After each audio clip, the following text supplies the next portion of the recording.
ಇನ್ನು ಚನ್ನಪಟ್ಟಣ ಉಪಚುನಾವಣೆಯಲ್ಲಿ ಸ್ಪರ್ಧಿಸೋದಕ್ಕೆ ಮುಂದಾಗಿದ್ರ ದರ್ಶನ್ ಇಂಥದ್ದೊಂದು ಪ್ರಶ್ನೆ ಈಗ ಮೂಡ್ತಾ ಇದೆ. ಇದಕ್ಕೆ ಕಾರಣ ಸಿಪಿ ಯೋಗೇಶ್ವರ್ ಅವರು ಕೊಟ್ಟಂತಹ ಒಂದು ಅಚ್ಚರಿಯ ಹೇಳಿಕೆ. ಮಾಜಿ ಸಚಿವ ಸಿಪಿ ಯೋಗೇಶ್ವರ್ ಹೇಳಿಕೆಯನ್ನು ಕೊಟ್ಟಿರುವಂತದ್ದು ಅಚ್ಚರಿಗೆ ಕಾರಣವಾಗಿದೆ. ಒಬ್ಬ ಅಚ್ಚರಿಯ ಅಭ್ಯರ್ಥಿ ಹಾಕ್ತೀವಿ ಅಂತ ಹೇಳಿ ಡಿ.ಕೆ. ಸುರೇಶ್ ಹೇಳಿದ್ರಂತೆ.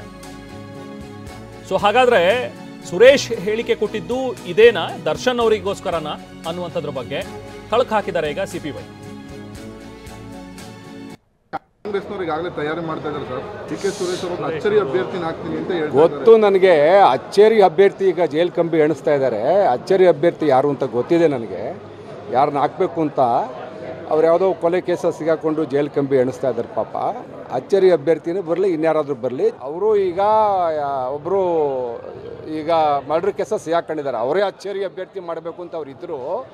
ಹಾಗಾಗಿ ಅದು ಆಗಲ್ಲ. ಈಗ ಬಹುಶಃ ಇನ್ನೊಬ್ರು ಯಾರಾದ್ರು ಹೊಸ ಅಚ್ಚರಿ ಅಭ್ಯರ್ಥಿ ಅವ್ರು ಹುಡುಕ್ಬೋದು, ನೋಡೋಣ. ಚಿತ್ರನಟರು ಕಾಂಗ್ರೆಸ್ ಪರ ಹೆಚ್ಚಿಗೆ ಪ್ರಚಾರವನ್ನು ಮಾಡಿದವರು ಮುಂದಿನ ದಿನಗಳಲ್ಲಿ ಅವ್ರನ್ನ ಕಾಂಗ್ರೆಸ್ ಸೇರಿಸ್ಕೊಂಡು ಅದ್ರ ಮುಖಾಂತರ ಚುನಾವಣೆಯನ್ನು ಎದುರಿಸಬೇಕು ಅಂತೇಳಿ ನಮ್ಮ ಡಿ.ಕೆ. ಬ್ರದರ್ಸ್ ಪ್ಲ್ಯಾನ್ ಮಾಡಿದ್ರು.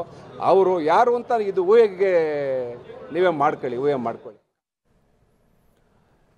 ಇದು ಸಿಪಿ ಯೋಗೇಶ್ವರ್ ಅವರ ಮಾತುಗಳು. ಈಗ ಅಚ್ಚರಿಯ ಅಭ್ಯರ್ಥಿ ಜೈಲಲ್ಲಿದ್ದಾರೆ ಅಂತ ಹೇಳಿದ್ರೆ ದರ್ಶನ್ ಅವರಿಗೆ ಅವರು ಹೇಳ್ತಾ ಇರುವಂತದ್ದು ಅನ್ನುವಂಥದ್ದು ಸ್ಪಷ್ಟವಾಗುತ್ತೆ.